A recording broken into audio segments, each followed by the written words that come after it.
Cheers. Alcohol, hot take today, or an unpopular opinion. Alcohol and AI are not your best friend. Why do I say this? Because I have experienced alcohol firsthand not being my best friend, even though we always used to think it was when we were younger. And AI, I like AI as a tool. I'm a late adopter to artificial intelligence. I think it's an important tool, but when you cross a line between thinking that it's a tool and having it help and enhance you to do things better, be a better whatever it is that you want to be, help your business in ways to automate so you can compete with other businesses, when you cross the line from believing that, it's like believing your own press, right? If you start to believe your own press, what happens? Your ego takes over. You only listen to the people that agree with you, and all of a sudden you're making decisions and choices that actually suck and are bad for your business. Happening with AI, I see it every single day. I know so many business owners, coaches, people in every industry that have, I call it going over to the dark side. They have become inhuman by using AI as a substitute for who they really are and letting AI do everything for them. I am actually creating an AI clone to help me do things that I am struggling with doing. Things like processing my videos because of my visual challenges. But I'm not using it to create everything for me, to do everything for me. And I think that we're going to see a big divide coming up. And this is just my opinion in terms of the people that use AI to become more human and the people that use AI just to earn a quick buck and get ahead. And believe me, there are lots and lots of those people right now. So you get to decide which are you. Just like with alcohol, you get to choose and decide when and how much you're going to consume. We always get that choice, but when we're younger, we're not necessarily wise enough to know that we have that choice. So why do I want to even talk about this as part of our focus on physical health and well-being? Because as business owners and leaders, we have the opportunity to set a good example or be a warning for the people that we impact. And as business owners, we generally impact a whole lot more people than we even realize. I was thinking about, and I didn't get an exact number, but I was trying to get a ballpark number of people that I impacted just with one of my businesses, my Italian food manufacturing business. And it was literally millions of people. Don't even know how you calculate that. I guess you could take the number of items sold, and assuming everybody that bought it actually consumed it, that means they were impacted. So millions and millions and millions of people. And I think that there's intent to everything that we do and everything we produce, especially as business owners, and people understand that intent, or they sense that at a feelings level or an emotional level or an energetic level, even if they don't understand why they're sensing it. So we're either being an example or we're being a warning. So why do we care about alcohol? Number one, alcohol is a neurotoxin, meaning it's toxic to our nervous system, and it's also a carcinogen, meaning it deteriorates things. Have you ever heard the expression, you lose 5 brain cells every time you have alcohol or something? I don't remember what it was. That's back from the day when I was still a kid. I grew up in Wisconsin in the 1970s, which meant the drinking age was 18. So that equated to pretty much everyone in my high school had at least tasted alcohol, if not been inebriated, or going to a kegger party in the fields, etc. Yes, we did do those kind of things back then. And guess what? They were a lot of fun. The most fun part was when the police came to break it up and we all had to scurry and run away like little ants or rabbits or something. So even moderate drinking actually has health risks for us. It disrupts our sleep. I don't know about you, but have you ever gone out and got really, really inebriated and then went home and the bed's spinning and you're trying to sleep and you're not sleeping, so you end up laying there awake feeling terrible all night? I didn't do that very many times before I learned, maybe that's not the right behavior for me and I should count. And I actually have a trick where I used to count the number of drinks I had. If I had 2, I was fine. If I had 3, it was going to be an interesting night. So it affects our mental health and well-being. We know that, right? Sometimes that's why we have a drink, because we need to take the edge off. It increases our chance of getting different types of diseases. It adds empty calories. And for some of us that are vertically challenged, you don't really need an extra 1,000 calories of beer in any given day, or wine or alcohol, whatever you choose to drink. I adopted no calories in my liquid beverages rule for myself a long, long time ago. Now, don't get me wrong. I like the occasional glass of red wine because red wine is actually good for me. And it's good for my heart, it's good for my blood, it's good for everything. But to me, that means I maybe have a half a dozen a year, spread out over the course of a year. How many alcoholic drinks do you actually consume? You don't have to quit drinking entirely. I enjoy wine with my mom and my sisters every once in a while. But I'm not going to slam down a bottle or even, I don't even remember the last time I had 2 glasses of wine. It's been a while. Probably my nephew's wedding. That would probably be the last time, which was, 2 years ago. More than that, it was 3 years ago.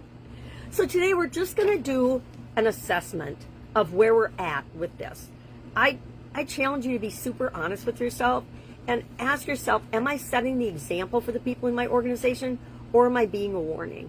Because remember, the number of people that you engage with or that see you matters because you're impacting them whether you are aware of it or not. And some people are super impressionable. So what are some things we can do as a business and pay attention to with respect to this? Don't have events that are centered around alcohol. Now, again, throughout my corporate career, I worked for companies that were centered around alcohol, and I worked for companies that weren't.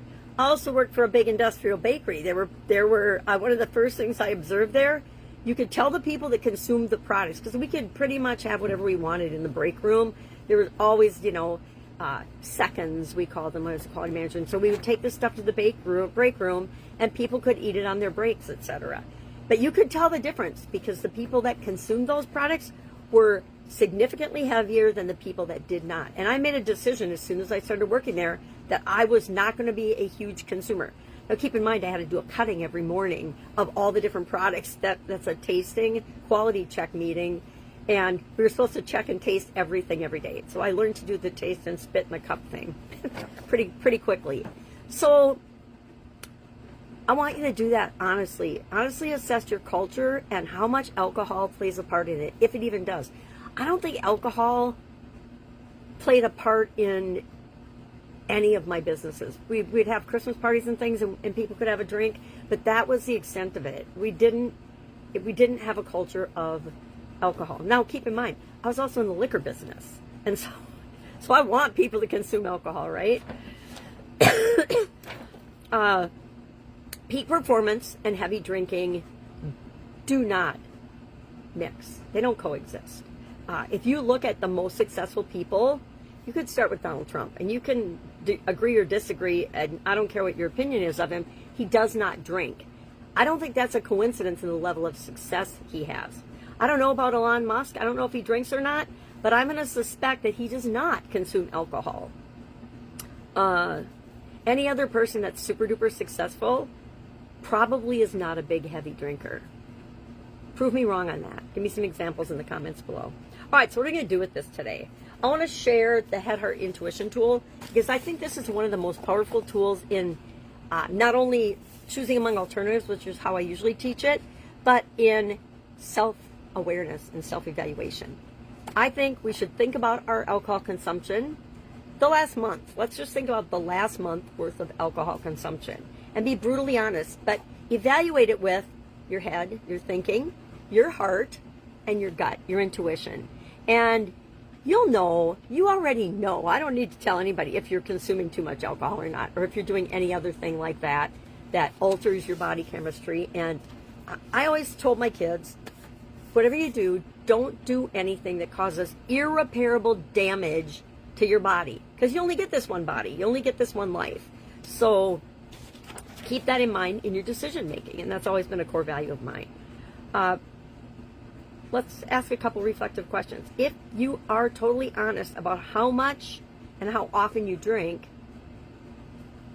what is that? What is your number? How often? Do you drink 5 days a week? 7 days a week? I know people that drink 7 days a week. I know people that consume beer like it's water. I also know that they would be much more emotionally stable, much happier if they didn't do that, if they actually drank water instead. They'd also sleep better. They wouldn't get frustrated and as ornery. You know what I mean? All right. how does alcohol affect your sleep, your energy, your mood, your fitness goals? And then what would 30 days without alcohol do to you? What would it reveal about your health and your relationship with drinking?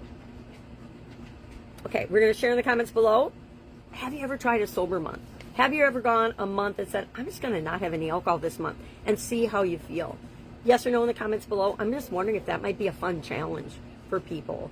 I think if you're a casual drinker, it's pretty easy to do that. If you have a problem, and I think that's what's good about this challenge, it will show you, nobody else is going to know, if you have an area of improvement, not necessarily a problem. If you're listening to me, you're probably a super successful business owner, and it probably isn't even an issue for you. But we're focusing on everything physical this month, so we have to talk about the things that come up for that, right? All right. I would like to invite you to the Supersize Your Business School community. I am making some changes in there. I have got to change my about page and my card and things because the school platform is advertising for us now. And mine calls out a very successful group of business owners. And I want to open that up and broaden it to business owners of all levels of success and all levels of experience. I just thought of that this morning. And so I'm going to do that. And we're going to see what happens. And then I will probably put my higher level people in a separate private group. But I just want to see if that makes a difference in the things that I'm doing and the people and the number of people that I can impact and help on the school platform. All right, if I can help you in any way, ask. Otherwise, have an awesome day, and I'll, of course, be with you tomorrow.